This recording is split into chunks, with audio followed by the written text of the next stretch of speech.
We are learning new details from thousands of newly released text messages involving former Trump Chief of Staff Mark Meadows and the deadly January 6th assault on the Capitol.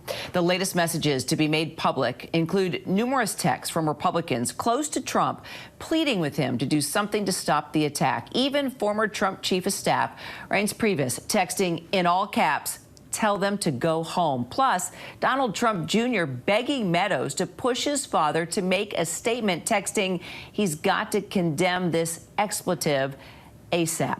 The Capitol Police tweet is not enough. Let's bring in ABC's Alex Presha in Washington for more. Alex, you were going through all these messages yesterday as soon as we got access to them. What do you think they tell this committee?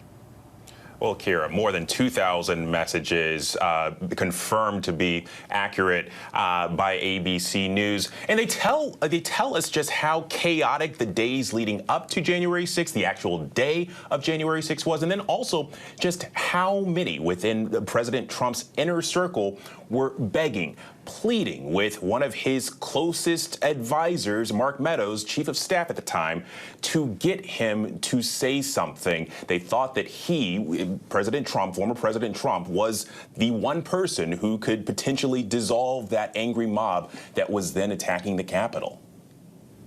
And so Congressman Jim Jordan actually wrote to Meadows outlining a plan for Vice President Mike Pence to, quote, and this is what it said, call out all electoral votes that he believes are unconstitutional as no electoral votes at all. So how is the committee going to investigate these dubious legal strategies, shall we say, that the administration appeared to be considering?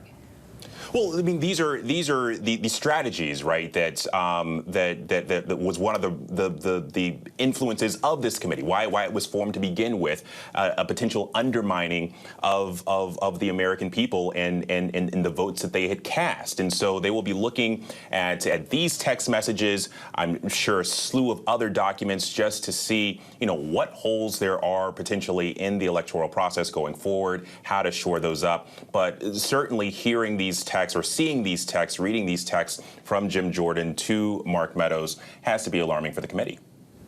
Well, and there was this message also that you pointed out yesterday sent to Meadows by Congresswoman Marjorie Taylor Greene, suggesting that some of Donald Trump's staunchest allies in Congress actually wanted him to declare martial law to prevent Joe Biden from becoming president. She writes in a private chat with only members that several are saying the only way to save our republic is for Trump to call for martial law. We should point out martial is misspelled there.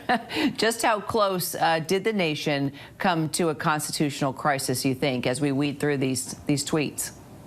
Well, what's interesting, Kira, is the president had tweeted out martial law equals fake news. But we know that Marjorie Taylor Greene wasn't the only one calling on the president to declare martial law. So was National Security Advisor Michael Flynn. He was one of the first to call for martial law. And obviously, Marjorie Taylor Greene referencing other members also advocating for this. And so there clearly was chatter about it. Now, how far up the line, how serious of a consideration was it? I guess time will kind of tell. Hopefully, we'll get those answers in the coming days. But keep in mind, I mean, this text was sent on January 17th, 3 days before the inauguration of President Biden. Alex Presha, appreciate it. Thank you so much. Thank you.